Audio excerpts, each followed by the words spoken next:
Hey folks, welcome back to Gaming Garbage, where we take a look at games, chat about the gaming news in the industry, and of course, stream for fun. Today we're going over gaming news consolidated. This is January 19th through the 25th. And boy, we got, again, quite a bit this week. This is where I go over each week, take a few hours, sometimes more than that, to go over videos, articles, and consolidate it all for you right here, right on the channel, just once a week. So let's see, we got to talk about the FTC and a lawsuit. We got some stuff on Sony. We got some stuff on TikTok and Marvel Snap and some of the other things related with ByteDance. We also got the ESRB. We also had some kind of crazy outages and frustrations for people this week. Trying to stream and trying to do stuff on their channel. Even mentioned some of the stuff with some of the YouTubers that I follow. We got to talk about Dynasty Warriors, how that's doing. We got some Microsoft Xbox stuff, like the showcase. We've got some layoffs, too. We also, I want to talk about Team Kill Media and the game that they're making, and then also NCSoft. They're canceling a project, which I did not expect. We got some stuff on NVIDIA. We're also going to talk about games in February and more. Like, there's a lot this week. You can always like, sub, all that jazz. I appreciate that. But, too, if you enjoy the content, go ahead and share. So, yeah, let's go ahead and get right into this. So, the FTC has filed a lawsuit against Genshin Impact. This has been a pretty big game. It launched on mobile, but now it's also on other platforms and PC as well. It's basically all over the place. And this game is pretty big. Currently, it's only 4 years old, which is pretty incredible. And it's already made $10 billion. Let me say that again. It's already made $10 billion. Like, that's nuts. I just need to make a live service game. The lawsuit is mentioning that the fine that they're going to be getting is only $20 million. So that's literally nothing. Even $500 million, I don't think, would be too much for them. Yeah, $10 billion. Man, that is just so unreal. The reasons is that they're basically targeting children with gambling and loot boxes. They have agreed to ensure children under 16 have to have parents' consent for the game when they're making an account. Also, that they're not going to be collecting any more data on kids also without consent. So apparently they were doing these two things. The FTC was able to pick up on this and bring that to their attention. That's why they have this lawsuit. So they're going to be changing those two things. This is also kind of looking at some of the dark patterns and gambling mechanics that we have in video games with loot boxes and you know, card packs and everything else, right, that we basically have, and the different kind of currencies that can be in a video game. And while this isn't just, Genshin Impact, this is, there's plenty of other games out there targeted actually toward children. And, that is a problem. But let's be honest, nothing is really going to change on this, not until we actually get some of the bigger dogs, like Activision or EA Games, or others that are actually going to, maybe get a lawsuit on this and actually get a real numerical value that's actually going to hurt the company. Because, 20 million when you've made 10 so far is literally a drop in the bucket. It's nothing. It's probably what they spend on servers per month, if I had to guess. But yeah, that's really pretty disappointing. So honestly, just the adjustments in creating an account and the loot box mechanics are going to be changed.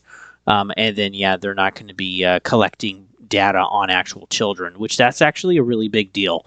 If you're an adult, or at least even in some areas 16 years old, it's fine. They can collect mass data, or mega data or whatever, and use that to sell to other companies and whatever and make some coin that way. But when you're possibly going as young as 12, that's definitely an issue. So there were also 2 promotional videos that are, and a couple of content creators that are cited in this, and I'm not going to be naming names, but it is pretty disappointing, is that one of them was paid $100,000 just for 2 promotional videos, and they have a somewhat younger audience, people that are in their teens all the way up to in their 20s in most cases. And That's pretty frustrating. And during one of these promotional videos, the editing of the promotional material was showing that the person doing the videos, doing these promotionals, was getting like 5-star characters in Genshin Impact and was making it seem easier than it really was. And more or less, this was representing the chances in the game with, the number of packs that they opened. And honestly, yeah, that's pretty disappointing. That was mentioned in the lawsuit as well. And regardless, like, it's pretty disgusting to know who your audience is and to basically sell them out to be like, hey, yeah, for $100,000, I'm going to do a couple of promotional videos. That'll be maybe a couple minutes of my time. And then, yeah, I'm going to, help misrepresent the chances and basically kind of be predatory as gambling mechanics are and loot boxes and everything else. Regardless of how we would like to think of ourselves, we're generally not completely developed in the frontal lobe with our judgment side of things until we're roughly around 25 years old, which is pretty crazy when you think about it. Like, that's why here in America, you can't actually rent a car until you're actually 25 years old, because they know that there's risk and the data actually shows that. So, yeah, they wait until you're actually 25. And there's some other weird things like that, too. But yeah, again, some things start as early as 18, which in my opinion is too young. But yeah, this is just frustrating. So Genshin Impact is getting a slap on the hand. Again, this really isn't going to change anything. But we should also look at the gambling mechanics in other games like Call of Duty, Counter-Strike Go, Siege, Football Club, even GTA Online. Good grief, the casino in there. That is crazy. And I honestly cannot wait to see how it's all implemented. The microtransactions, the gambling, the casino, the shark cards, or whatever they're going to call them now, and everything else, the subscription service, how that's all going to tie in with GTA 6. And I guarantee you they will make literal billions just getting probably pre-orders on the game. And then within the first year, they're already going to make billions of dollars. This is the most hyped up game that we've probably ever had. We're looking at a budget of already possibly $1 billion to actually make this game, because again, it's roughly been in development for like 13, 14 years now. It is 2025, and I think the game came out in like 2010 or 2011. So yeah, we're getting to be like 14 years now, which is crazy how old that game GTA 5 is. But again, the live service microtransaction side, it has vastly been supplying them with money, and Take-Two Interactive is going to keep that train going. So GTA 6 is to the moon, baby, with microtransactions. I can't wait. And we're still not even sure if we're getting it this year. It might be more or less 2026. So we'll have to see. So why we've kind of had delays like that, I don't know. I mean, we got a trailer, a couple trailers in 24, which again, no, it's like it's not going to be in 2024. Okay, it'll be 2025 in the springtime, summertime. Nope, that didn't happen. Now it's more or less in the fall of 2025. And now Rockstar is basically saying maybe 2026. So yeah, they really want to get this right. They probably see what's going on in the industry, maybe even tweaking a few things, which would be, of course, a good thing. But yeah, what a mess. But ultimately, games are more or less just digital stores than actual video games. And I hate microtransactions. I think they've really stolen away a ton of stuff. And hey, if you've been with the channel, you know it. You know it. You know I feel that way. I've been harping on this forever. So let's move on. Sony has filed a new patent for a cross-platform play feature. This is actually quite interesting. This allows one player to directly share an invite with another player on a different console or platform. Now, isn't that interesting? The only other two out there are Xbox and the Switch. I don't believe the invite is actually in-game, though, but actually through the PlayStation. We already have invites in cross-platform games. That's already existed for quite a while. So to actually patent this, just to be able to invite you in-game, doesn't really make a lot of sense. Plus, that would probably be infringing upon the publisher that has made the video game. Unless, of course, it's first party from Sony, then it wouldn't really matter. But this, more or less, by the patent, actually looks like it's between consoles on the Sony side. So that's interesting. The patent makes sense as their top 10 games on PlayStation Time Tracker are all usually cross-platform games and also live services. So they have like Fortnite, Call of Duty, Apex, Rocket League, and Roblox. GTA Online is also on there too. And then every once in a while, we get to see some other live services kind of creep up for a little bit, like Football Club or NBA 2K, something like that. So yeah, I just think that's really interesting. I'm kind of curious what Sony is doing with that. Also, we had the TikTok that was officially banned in the United States and Canada. That was on Saturday. The United States has about 170 million active users, which is crazy. This also affected Marvel Snap and CapCut. So Sunday, just a day later, the ban was lifted for now on TikTok. Though Marvel Snap and CapCut seem to also still be down or banned. Trump says that he's wanting to come to a solution so that, the ban doesn't have to happen, that ByteDance doesn't have to sell their thing or whatever. But the thing that's really weird is that he executive ordered this in the first place. So he actually started this whole mess before he left office the first time, between 2016 to 2020. And then Biden could have done something, but didn't. And so here we are. I mean, what a mess. I'm sure it's been horrible for the company. TikTok still needs a buyer, technically, to and actually get away from ByteDance, but it's a whole issue with metadata and collection.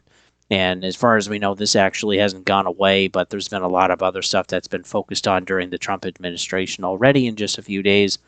And so I highly doubt this is actually at the top of the list. And the ban is lifted anyway. So there's some kind of a temporary stay order.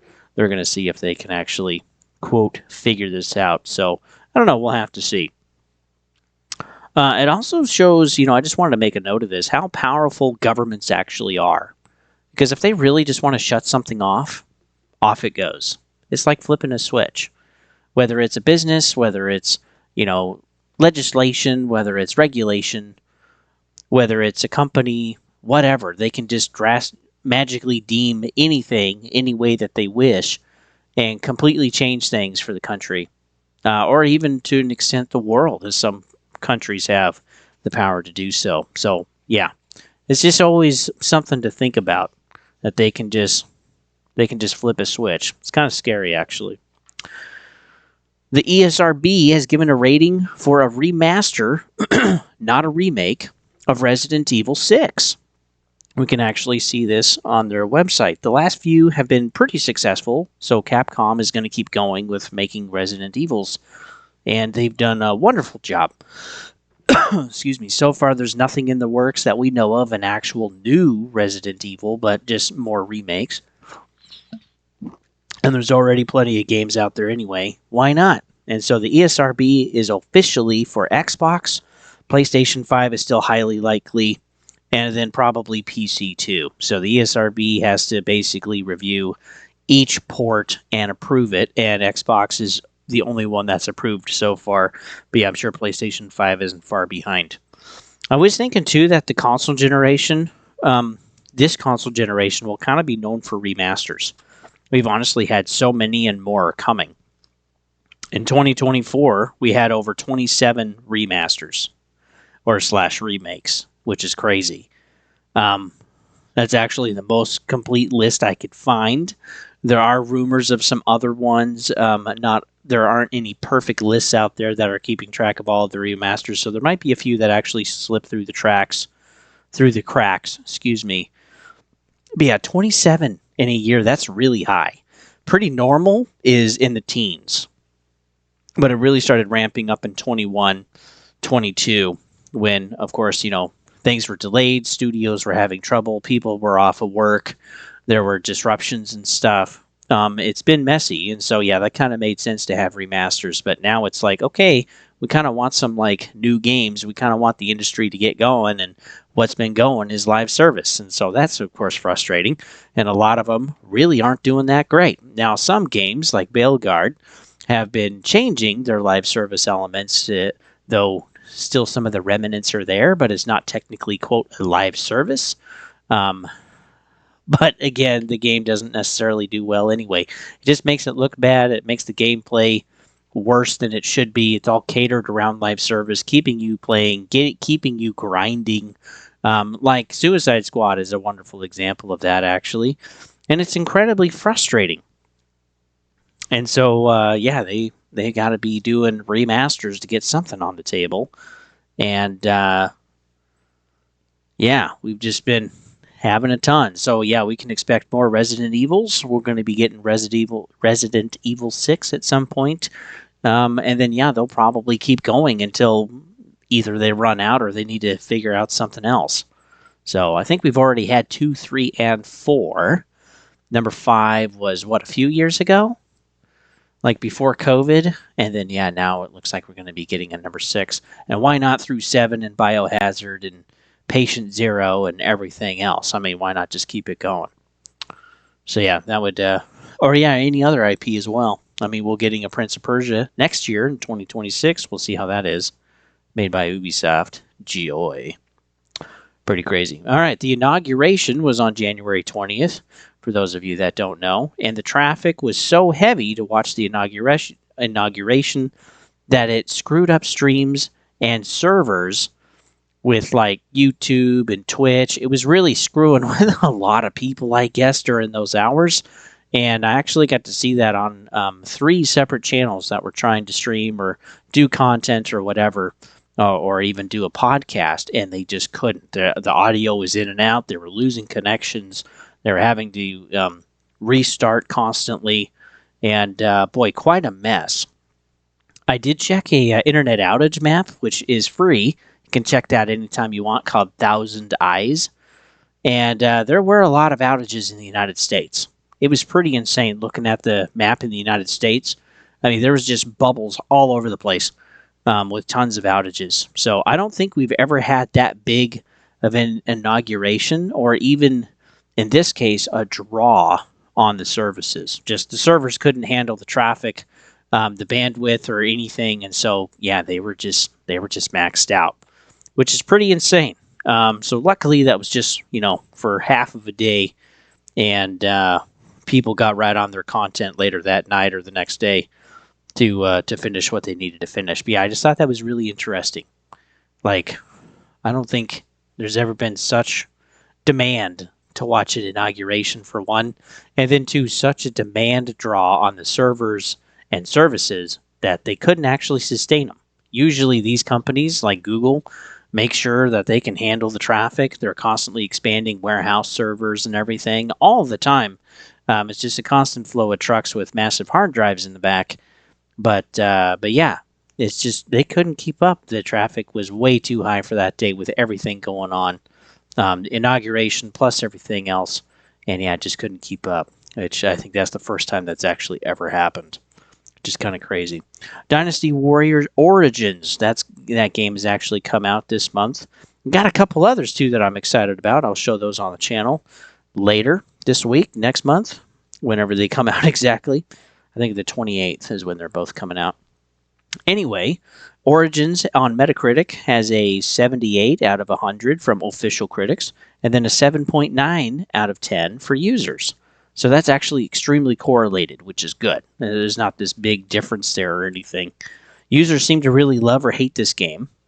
Players enjoy the combat and the immersion of the battlefield, kind of some of the nostalgia there too. But they don't like the lack of weapons, the choices in the campaign is very guided, according to them, and also a lack of modes like in other past games. And two, some of them got tired of how much kind of running around there is. And playing the demo myself, that was definitely the case. It reminded me a lot of Hyrule Warriors on Nintendo, where it's like you really got to book it one place to the other, and you're constantly going back and forth. And so there was a little bit too much of that for some people. So personally, yeah, the demo I thought was fairly good. It's not like I'm a massive Dynasty Warriors fan, so I can't talk to it too much, but there is a demo available if you do want to try it out. Let's talk about Microsoft. They're actually allowing the right to repair, do it yourself, with iFixit, which is really cool because you can actually get basically all of the parts now for your console, which is pretty flippin' sweet. They're not quite all of them on there, like some of the parts for the S are not available, but basically everything for the Series X is available, and this is awesome because it's always a risk buying used or pre-owned or buying another console that's broken and trying to figure out what's wrong with it. It's always been kind of a mess, or even just getting official OEM parts to begin with. But yeah, we finally got parts for controllers, which that's been pretty normal since like PlayStation 4, Xbox One, which is nice. But now we actually have brand new console parts for the Series X and S. Actually, all three models. And this is amazing. Again, like it's very difficult to actually get things repaired. It's hard for shops to get it repaired in a lot of cases, and it can really be pretty frustrating getting some of those parts. You've always been able to find a few, but this is a real partnership. And so, yeah, sky's the limit, baby. I'm going to list off what they are. You can get the Series X case, the power supply, the fans, the different types of boards, including paired motherboards with the optical boards, which are huge.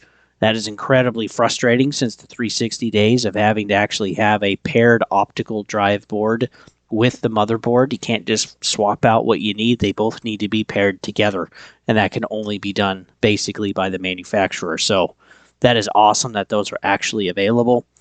There's also disk drives, there's heat sinks, different cables, solid state 1 terabytes that you can get, no 2 terabytes yet. You can also get the different trays and chassis for everything to fit together. It's really pretty much everything. Now, these parts are pretty expensive, but it's still cheaper than buying a brand new one. So if you know what you're doing, or if you're willing to take the risk, you can get the parts that you need, which they're all sold out right now.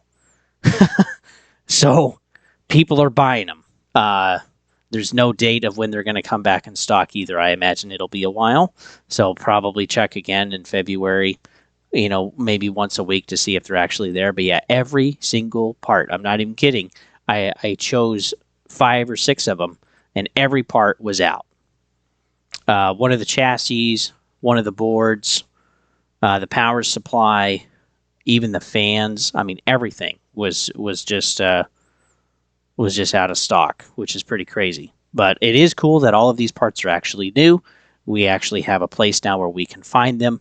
And then, too, if you want to send everything in, you can also send it to Ubreak iFix, which, again, I think is basically the same umbrella as iFixit. And they're also partnered with Microsoft. And they can just fix your console. You can send it in. They'll fix it for you. They'll send it back, which is nice. It's like we have an official supplier, carrier, someone that's partnered with Xbox. And I wish PlayStation would do this. I wish Nintendo would do this, or anybody else, honestly, because we have repair shops for CPU stuff, or for PC stuff, but it's like we don't have repair shops really for any of the consoles, and it would actually be wonderful to have that back. I've been able to do a little bit out of my own home, but not enough to really like make any money or whatever. And it is challenging actually getting those parts, but I thought this was actually really, really cool. So yeah, if you need a part for your Xbox, check iFixit. They might actually have it. Let's talk about Counterplay. So they were the creators of Godfall. This was 2020, and it was another failed IP. Unfortunately, it was shut down. But after Godfall, Counterplay had another deal in the works with Jackaleptic, and that unfortunately fell through recently, and the studio's done. There's nothing left. We don't know exactly what happened. Probably Jackaleptic just pulled the funding, or the deal was over. Maybe there was things were becoming more expensive than what they thought it would be originally. Again, we had that inflation, which was pretty insane. And roughly 85 employees were at the studio at the time, so we can assume that, they're all out of a job. Jackaleptic wasn't necessarily able to see what happens with them. There wasn't any news on that, but Counterplay is no more, and there goes another studio. Which is really sad, because we've seen this before with different publishers pulling their funding, like NetEase and Krafton, and it just kills the studio. Not only does it kill the game, but the studio has to have layoffs, or they have to shut down completely. And that is just part of the reality. We're all struggling with inflation. We're all struggling with making ends meet. But, companies are too. And if the companies are struggling, well, they have to have layoffs to try to stay alive, or they can just completely shutter, and then that's the end of that. And I understand people are frustrated with how much CEOs and other top tier executives make. Um, and that's a topic for another thing. We've talked about it here on the channel, but ultimately everybody is generally struggling for money more than they used to. And yeah, it's just frustrating to see these layoffs because in the type of market we have now, just around the world, it's incredibly hard to get another job in a lot of cases. I'm even seeing that with a lot of friends and family right now. It's not getting any better than it was in 23 or 24. It's just constantly getting worse. Actually, I just had a family member this week. She lost her job. And yeah, she is in absolute turmoil. And so, yeah, if you have a job, man, be thankful. It may not be the job you want. I understand that. But hey, it does make your life go round. And there's nothing wrong with that. And, there is going to be an opportunity where the economy is going to improve and you can go grab another one. But boy, for right now, unless you really have something ironed out and something that looks wonderful, I would just stay where you are. Just hold out. Just, wait a couple more years and see if you can get something better. But yeah, right now the economy kind of sucks. And if you talk with other people, they feel exactly the same way. So, but yeah, that sucks for Counterplay. Rebel Wolf Studio. These are a bunch of kind of older devs from Activision and BioWare and stuff. Well, they released a trailer for Dawnwalker. This is a medieval vampire setting. Very gory, actually. Takes place during the Black Plague. Link below if you want to watch the trailer. But a lot are liking the setting and the atmosphere of the game. Again, this is just a cinematic trailer, nothing too fancy or anything. But yeah, it is actually quite enticing, and it's kind of that really dark, just horrible, gritty side of gaming that we've kind of been missing in some of our games lately. And we do know there's going to be a gameplay reveal in summer of 2025, and the game will probably come out sometime in 2026. So yeah, it really depends if we see some gameplay and how much gameplay, how much they really want to reveal to us. But yeah, I'm guessing 2026. Let's talk about the Xbox Showcase. This was January. This was the developer direct. We got to basically see 5 games, not 4. And this was pretty dang good. It still wasn't great. I wanted to see a little bit more from maybe a few other games, but we just saw from these ones. And so not everything was like a surprise. We were kind of expecting it. But they led with their surprise game, which was Ninja Gaiden 2 Remaster. They called it Ninja Gaiden 2 Black. And this is the remaster that they did with Unreal Engine 5.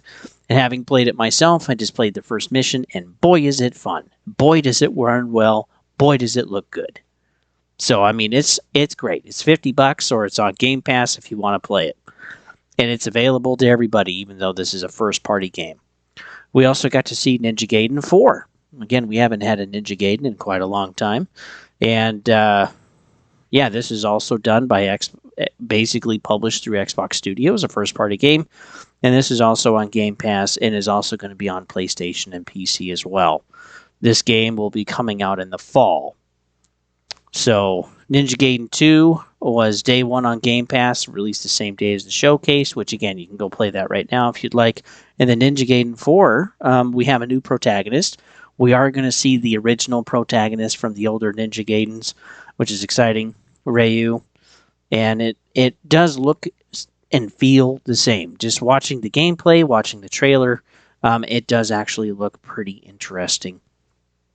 So, yeah, I'm kind of wondering if Ninja Gaiden 2 was kind of practice, maybe, for the studio, because, again, it's not like they crank out games a ton all the time. So, yeah, they're kind of a smaller studio.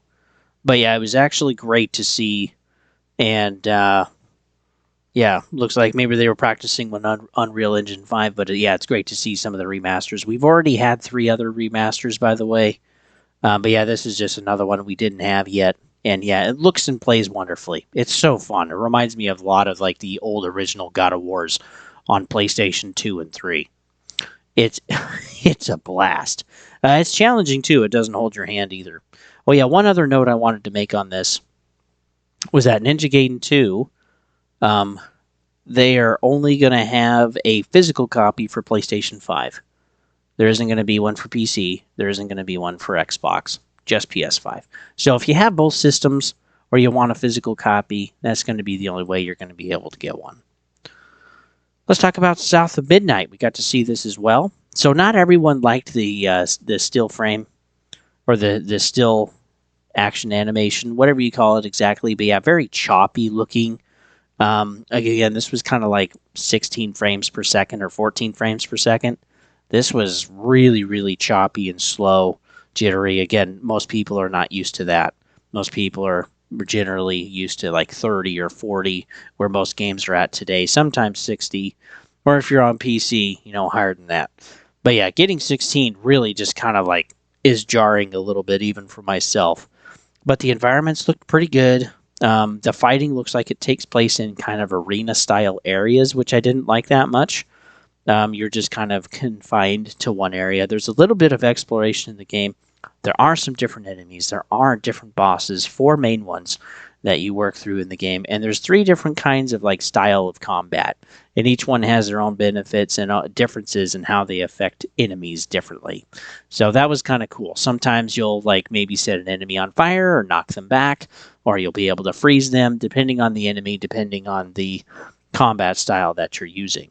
And South of Midnight is going to be coming in April. We also got to see Doom, and it sold itself. I mean, what else can I say? We already know that you'll be able to fly a dragon. We also saw that you'll be able to power and pilot this massive mech to deal with other big bosses in the game.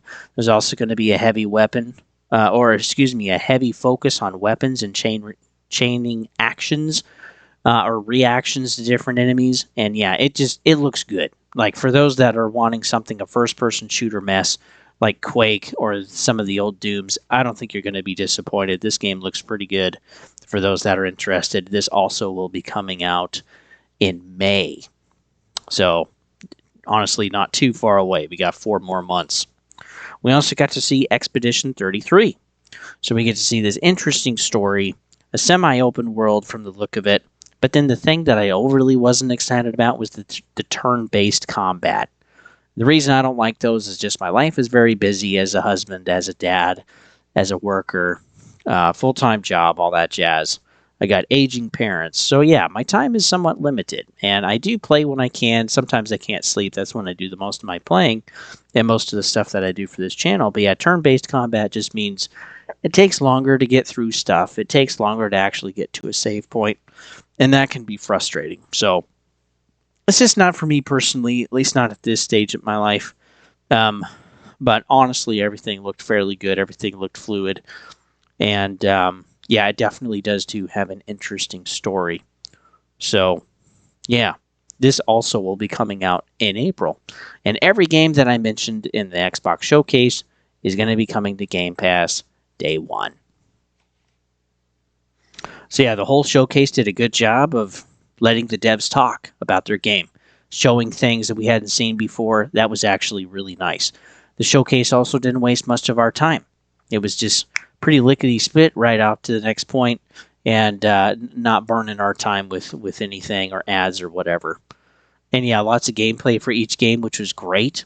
Let us see actually what the game was like, kind of get a feel for it, the setting, the atmosphere, a little bit of the characters.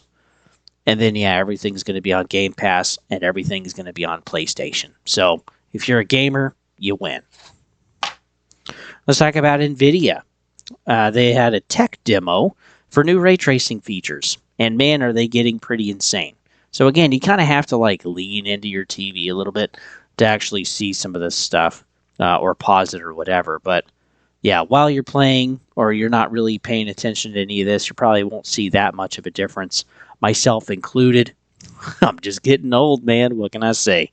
Good old 35 is coming up this year. But anyway, but some things that are good is that it's easier for the hardware to actually process path ray tracing. What this means is that instead of just ray tracing, which is like 1.0, means it takes a light source and extends the light and calculates it and how it's going to interact with that object. Path ray tracing means that, well, the light bounces, reflects, or refracts with that object and then continues on somewhere else. and continues to kind of lessen the light to kind of maybe then bounce off of something else. And so you're talking about calculating a single ray of light in a video game in real time. Like, let's say you have a lantern or whatever, and you're swinging it around. Well, it's calculating all of those paths that the light is taking in your environment, therefore making shadows and, contrast and everything more realistic. Again, you're not really going to tell if there's a ton of stuff going on, or you're playing a game that is still, made for past gen stuff like Call of Duty, right? And so there's kind of a give and take there. It's not like a massive increase. But, being able to have light bounce multiple times to create more realistic simulations of shadows does look pretty cool. And it can really increase the horror factor, I feel like, especially with fog or with reflective surfaces or water. It can honestly look pretty amazing. But again, I don't think it's really necessary for every single game, but I think it does work for some really good games. So this is cool that they actually are working on this. Another feature that we get to see now is ray tracing on hair. There is just an entirely new feature or tool focused on just creating shadows in and around hair strands. I'm not even kidding. And this gets pretty insane. So there is an improvement there, but again, it's like most of us probably aren't really going to care, to be honest. And then also there was another one that allows light to actually pass through objects more realistically. So maybe it's somewhat translucent. This is going to help calculate the light kind of through the object to a certain point until the light, quote, runs out of steam. And so, yeah, you can think of Jell-O or like even your own hand or something. If you have a powerful light behind it, you can see the red, you can see the translucency around the bones and in different stuff, and you can see the blood vessels. It's actually kind of fun if you've never done it before. But yeah, that one was probably the most noticeable for the changes, for the extra features that they're adding. And it does look actually quite realistic. One of the things that they focused on was taking some aliens from Half-Life 2. And boy, did it change those creatures. So the model's the same, okay, the color pattern is somewhat the same, but boy, that level of translucency and how the light behind actually translates through the creature, man, that is wild. I wish I could kind of throw up a picture, but I'm not that good yet at editing. Maybe I'll get there later this year. But yeah, some of those are actually pretty cool. So we're getting to a degree where we can't even think about how good the graphics are really getting. Again, if it's calm, if it's more of a kind of cozy game or a quieter game, or even just exploration, man, could you imagine this stuff in VR? Oh my word. Dude, that would be crazy. But we're far from that. For right now, we're just getting some of this stuff onto PC and maybe even some consoles, like with Indiana Jones, did a really great job. Also, Hogwarts Legacy with the PlayStation 5 Pro enhanced patch that they got. And again, some of these look really good, but we're going to continue to push ray tracing. And I just want better frames. I don't know about the rest of y'all, but I just want to play in a solid 60 frame environment. That would be great. True 4K, no upscaler needed. No ghosting, no artifacting issues. Literally, the hardware just runs it at 4K at 60 frames. Yes, I would pay $1,000 for that console. I totally would. But then again, it's like, well, why not just buy a PC? And it's like, well, I don't have a big, massive desk like some of you others, okay? I'm actually doing the news on the floor right now. That's how rich I am. Some other improvements was also to DLSS 4. So these are what I would call kind of unnoticeable, kind of small improvements. They are there. They are definitely doing a lot of work, but they're reducing ghosting. They're also doing ray reconstruction, which I guess is more efficient, basically. And then also using transformers. Don't even get me started on what that is. I don't know. I'm assuming it's not the vehicles that turn into robots, so I would probably prefer those. But yeah, there's a whole bunch of extra fancy stuff that they're doing with DLSS 4. And yeah, it does have an effect, but not as much as like some of the ray tracing features that they're adding. So yeah, unless you have a massive TV, like an 85-inch or you have a trained eye, or you're pausing and zooming in, right, and looking, some of these you're really not going to be able to notice too much, especially while you're running around and gunning and casting spells and whatever else, cleaving somebody in two. You're probably really not going to notice a lot of these certain changes. But yeah, ray tracing continues to kind of be the battleground. The upscalers are going to continue to try to improve to get better. We already know PlayStation's working on PSSR 2.0, whatever that looks like. And then we know FSR is also working on FSR 4. So, yeah, it's just going to keep going in that direction. And I'm kind of saddened, honestly, by this because now we're getting away from actually rendering the game locally. And now we're just kind of anticipating what it's going to look like, which is why we have the artifacting, why we have the ghosting, etc. And then if we also do frame gen, well, then we're just adding lag. So I'm not really a fan of that either. Again, make the $1,000 console for those that want to buy it or want to save up and buy it or can afford it, whichever way you want to put it. They can go buy that and have 4K at 60 frames with none of these other issues like input lag, ghosting, artifacting, or whatever else. It'd be really nice to actually have that. And then have the Series S model, right? That is a cheaper alternative for people to buy a cheaper console that they can still have and play all of their games and their services and connect with their friends and all of that. Still provide that. But yeah, I'm ready for the $1,000 option if it can actually do all of this other fancy stuff. Because I don't want to pay a $700 option like the PlayStation 5 Pro when it's still buggy, when it's still messy. It's like, no, look, if you're going to charge me that much more money, actually make it good. That's just my opinion. Let's talk about NCSoft. Haven't talked about them in the news for a long time, but they have canceled Project H.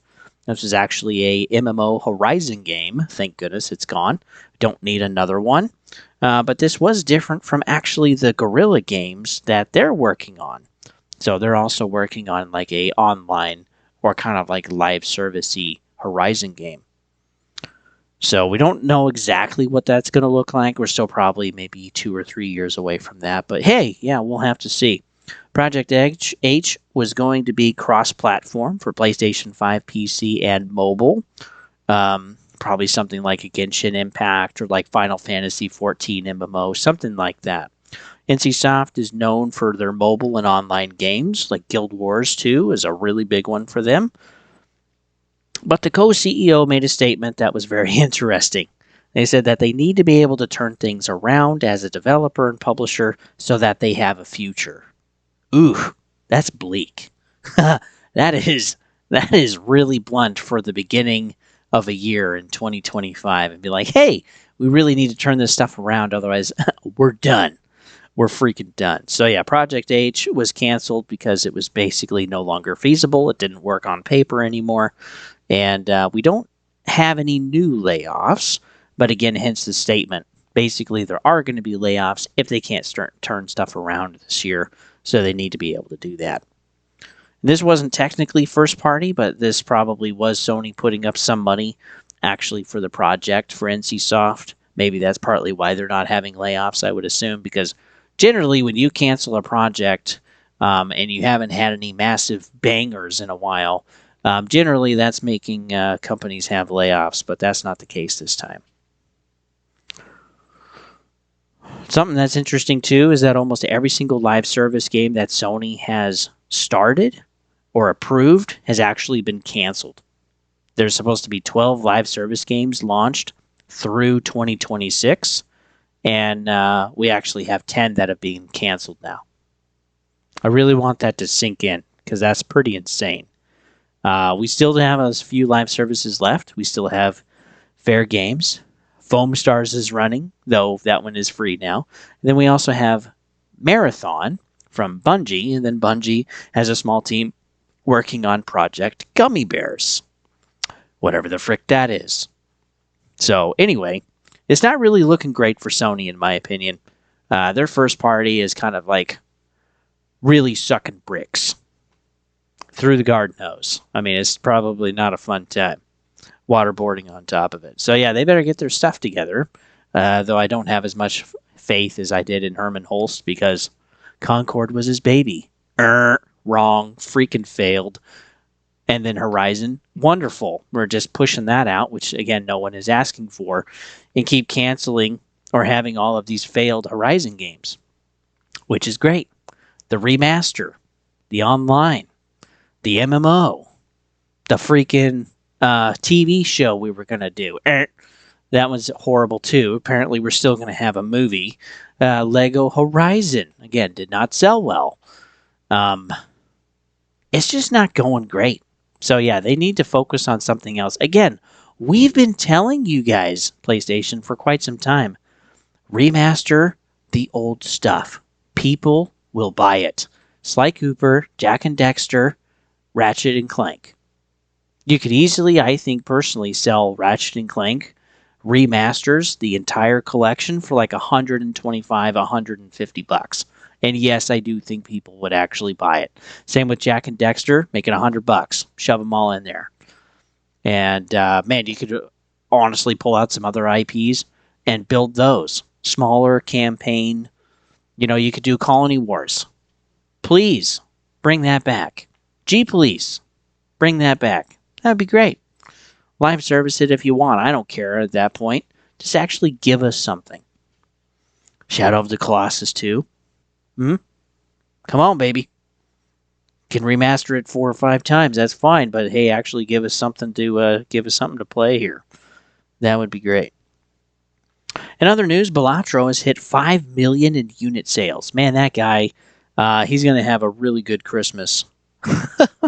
Let me tell you, extremely successful, very low budget, and yeah, he's just making hand over fist. There is going to be a free version of the game coming, supposedly sometime later this year, though we don't have a release date. And it looks like, too, the PEGI rating change for the game hasn't hindered the sales at all. So, for it being nominated as Game of the Year and being put in some other categories, it really put it in the limelight. And so, yeah, people are buying it. So, yeah, congratulations to him. Let's talk about Team Kill Media. So again, we haven't really heard about them for a while, but you might remember Quantum Error. Maybe. Well, they're releasing a trailer. They did release a trailer, by the way, called for a game called Code Violet. This is going to be PlayStation 5 only. Link below if you want to watch the trailer. And it's got this kind of Dino Crisis feel, but not. And it honestly looks fairly generic. And yeah, it's playing off of the Dino Crisis IP. Though it's not a, quote, spiritual successor, which is being thrown around a little bit. Dino Crisis is from Capcom. And Capcom hasn't made Dino Crisis in, like, forever. If you want some kind of a Dino Crisis thing, something that looked interesting was, like, Fossil Fuel 2, which I think that's actually still on sale as you're hearing this. But yeah, Fossil Fuel 2 actually looked kind of cheesy, right? You know, but hey, it's a cheap game too. And so you might actually have some fun with that. Check it out. Not a promotion, I promise. So, but yeah, Team Kill has stated that it's only going to be on PlayStation 5 because they don't want rated M mods on PC. I'm not even kidding. They don't want they don't basically want rated A mods on PC. So they're keeping it off PC for that reason. They're literally cutting out the biggest market share of the gaming community, which is on Steam. 132 million monthly active users. And, well, that's their choice. Doesn't make a lot of sense to me, honestly. And two, it kind of surprised me. It's like that's really the first thing that they're thinking of because their lead is a woman. They're worried about the rated A mods. That's the first thing they think of. Not about selling the game. Not about actually making a good one. Though we're going to get into that in just a second. They haven't made a good game in quite a few years. And because, yeah, the ratings, they're not good. The past... excuse me. Let me grab some water.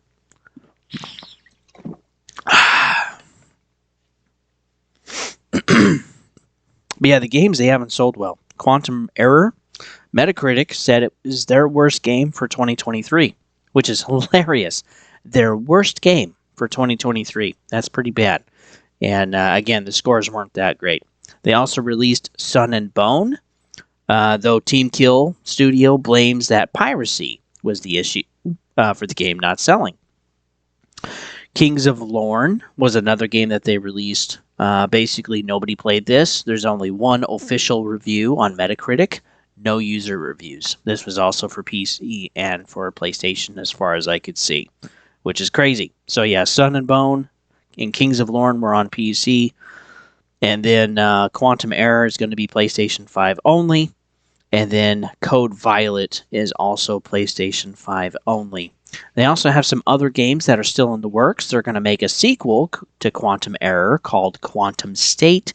This is currently in development, and this is also PS5 only. They also have, quote, Project Red that's in development. We're not really sure what that is.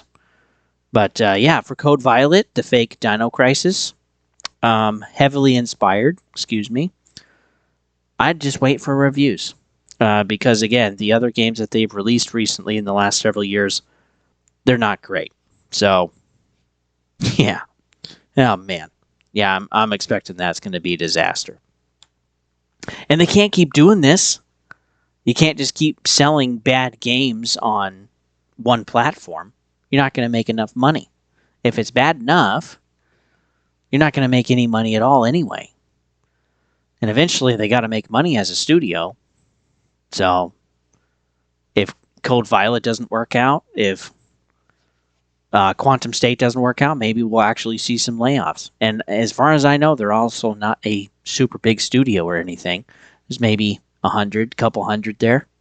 Maybe 3. I'm not exactly sure, but not overly big studio. So, yeah, they can't keep doing this forever. They eventually got to make money. Let's move on. What do insiders know at EA?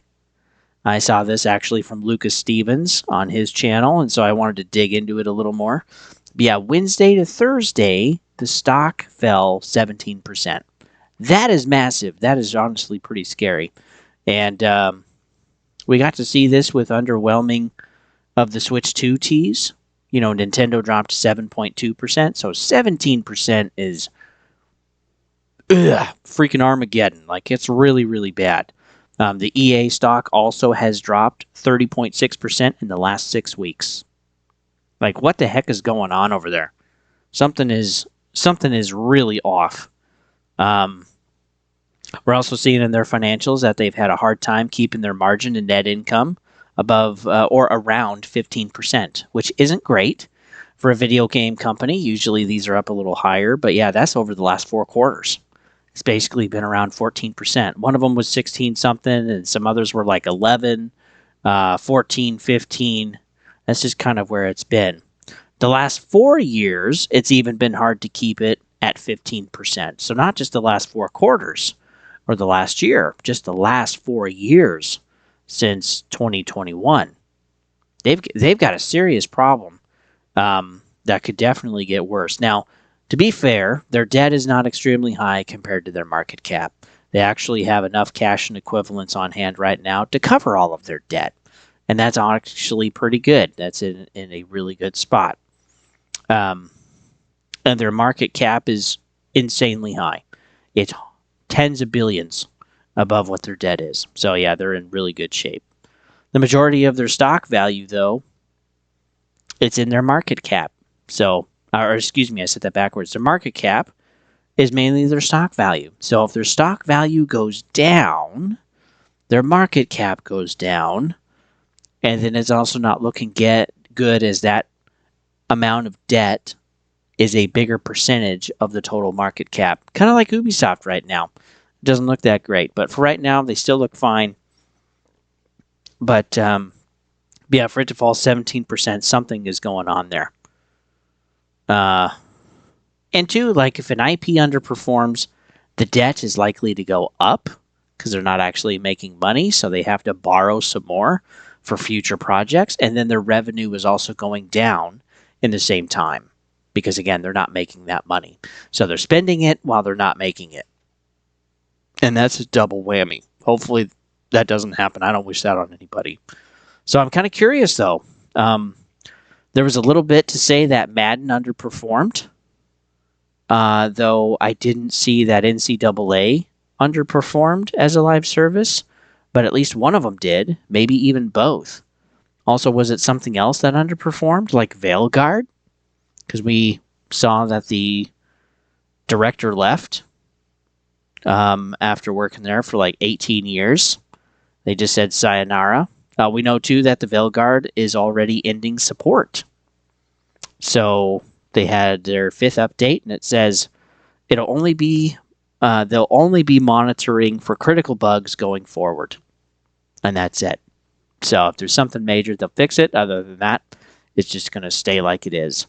We do know that they roughly sold actually 1.5 million copies. This was leaked from an insider first, but this has actually been confirmed from the last earnings report. Or some other information, though I didn't actually verify that, so still take that with a grain of salt. But we did see, too, that the expectations were quite a bit higher.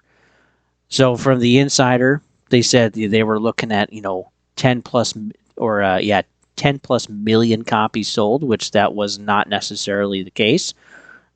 This other piece of information, this other report showed that they wanted to sell about 3 million, maybe 4 million copies, kind of toward launch or maybe over the next several months. And yeah, again, that's not even close. 1.5 million is not enough. If everything was sold at $70, this would roughly be $105 million. And I highly doubt that actually covers just the budget. Not to mention the marketing and everything else. And if you want to pick up Veilguard, it's like 30 or 40% off right now. You can get it quite cheap. And that's a really good indicator, too, that, again, it did not perform well. And then we also had the director. They left, and they left BioWare. They're going to work on something else. But I'm pretty sure the director knows what's coming. And so, yeah, they left. We also get EA's earnings in 9 days from the time you're hearing this. So we'll see what that says. But man, when you actually take a look at like EA stock, like it's trending down pretty good, like a waterfall, a little bit of flattening in there, a little bit of little blips, but then there is this massive, and I mean massive gap. 17% of just there is no bars on the chart. It is just a sheer drop, which means all of that trading happened after the close for the trading day and before the open of the next day. And that's generally insiders that are doing that, or people that have access. So yeah, that was pretty surprising to actually see that. And again, I thought Nintendo was pretty bad, losing 7% in a day because people were kind of underwhelmed with the Switch 2. But man, man, yeah, this looks really bad. Or even like NCSoft. I don't think I mentioned this, but even NCSoft, they've lost 80% since 2021. So it's like, again, that's just another company where it's like they are losing money. And EA might actually be on that path. Again, their biggest, they have FC, which has been doing pretty good. They also have Madden and NCAA. But I feel like they did NCAA because Madden hasn't been performing like they like. So they're like, hey, let's actually give them what they want. Which, yeah, it sold really, really well. But maybe still, over after a few months, maybe it's not selling as well as they would like. And then, too, they also got Veilguard, which we all know that failed. So, and they have some others that haven't been doing as well either. And then what's coming down the pipe? Oh, you excited for Madden 26? I know you are. I'm not. So yeah, we'll have to see what happens with EA, but I'm actually going to keep my ears up on this one because EA is one of the bigger players in the industry. And what happens to them is going to affect it. And yeah, we'll have to see what happens. Let's see. Oh yeah, one of the last things I wanted to mention before I get to the games in February was that Sony has announced that they are discontinuing Blu-ray discs as storage. So these are the rewritables. This does not mean that they're discontinuing all physical media. So whatever you hear, that's not the case. Games will still be made so far. Eventually, they won't be, right? We'll get games like Avowed that won't even have a physical release, even though it's like a AA, AAA game, which is disappointing, but we know that that future is coming. But eventually, this is going to drive things to just pure digital at some point. I was even just looking it up today. PC is 100% digital.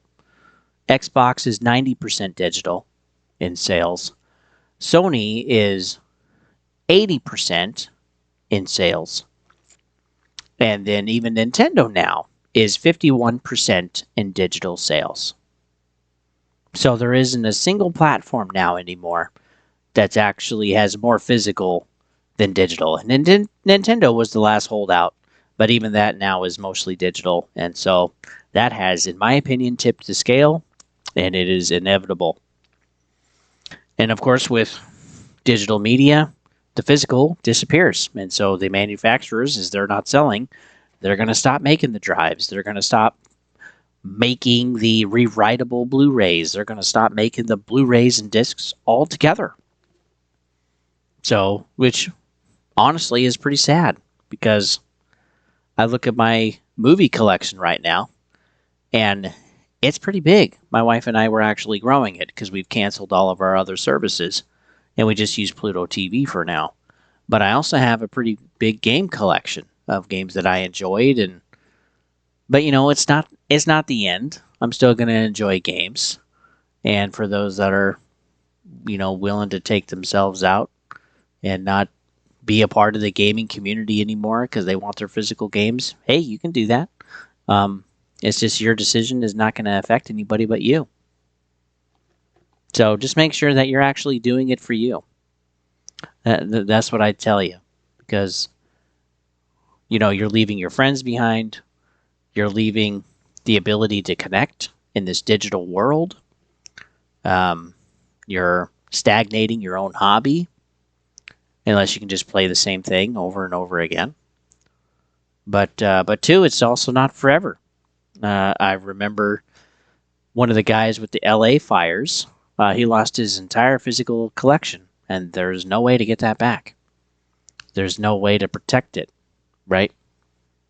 It says you should store your treasures in heaven, where moth and fire can't destroy.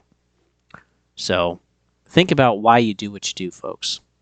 I do this, I do gaming because of you guys, because of people, relationships, and it's good. I enjoy it, and I'll continue to do this.